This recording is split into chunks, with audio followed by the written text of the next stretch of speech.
I would love to talk about, the importance of professional connections, and what advice you would give to early career professionals, especially women, on building meaningful professional networks.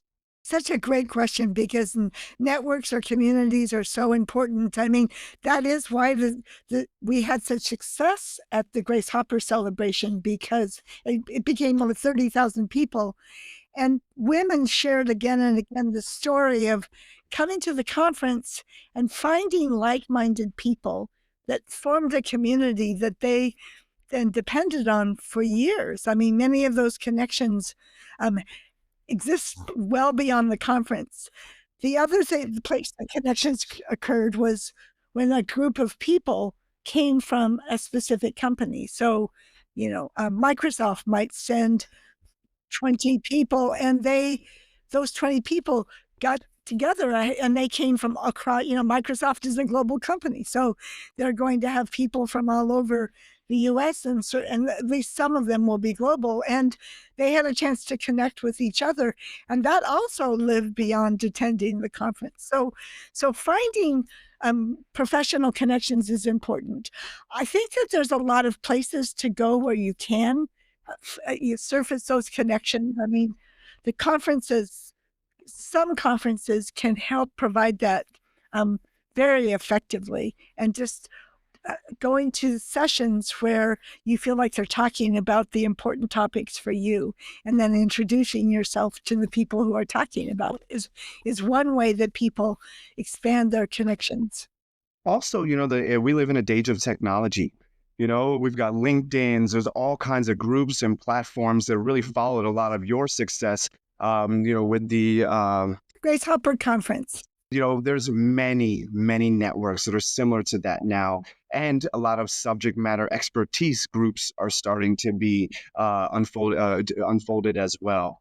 Now, one of I guess, the advice that I get as far as when I speak to leaders and they're talking about, how do you find someone? How do you approach someone? How do you kind of make that initial kind of introduction? There's a lot of ways that are quick wins. You can look at people in the same field as you, same company. Educational, a background is actually one of the biggest keys to success. Someone that's went to your alma mater, then maybe is something that you would, someone that you would like to be. There's a lot of ways that you can get creative with finding these people and outreach to these people that really kind of get their attention. I want to be you one day, as a tagline. I also went to your same university within the same field. I see that you went to the same professor who's still there, make a joke about that and build, a connection that way. Because one of the problems that we're seeing is almost everyone wants a mentor. Everybody wants a top tier mentor, or someone that they can add to their professional network. So you do want to be targeted. You don't just want to top 100 leaders in data and you message every single one of them to try and add them to your network. It doesn't really work like that. You be a bit creative and tactful with your time. And as we Mhm. alluded to earlier, prepare. You want to have a bit of a plan of what you want to do. And that's, what I've seen as far as I've done a lot of professional networks, a lot of events, especially all throughout Asia. And that's one of the things that, people think they can just walk up to someone and just kind of, instantly kind of build that connection. I feel that if you have a bit of a targeted approach and, you have a plan and have some topics to speak about that would interest this person or that is mutually interesting to the both of you, then I think from there something can build that hopefully turns into that mentor sponsorship type of relationship.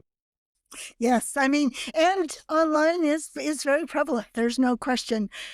You do need to go back to basics and make sure that you are making a real connection.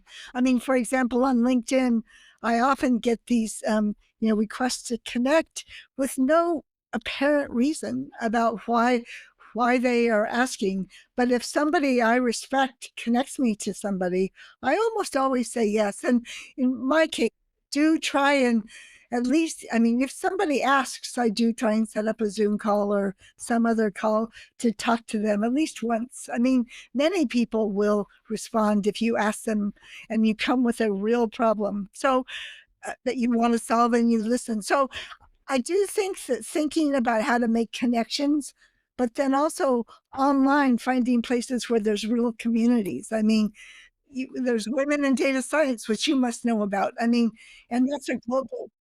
Yeah, I mean, it's huge. It's global, and it's a great example of how people come together in meetups. And it's not just one-on-one or listening; they really do form this community, which I think is very exciting. Thank you for listening to the STEM Career Coach with Donnie McClary. If you enjoyed today's episode, hit subscribe and stay tuned for more inspiring stories and actionable tips. Catch you next time.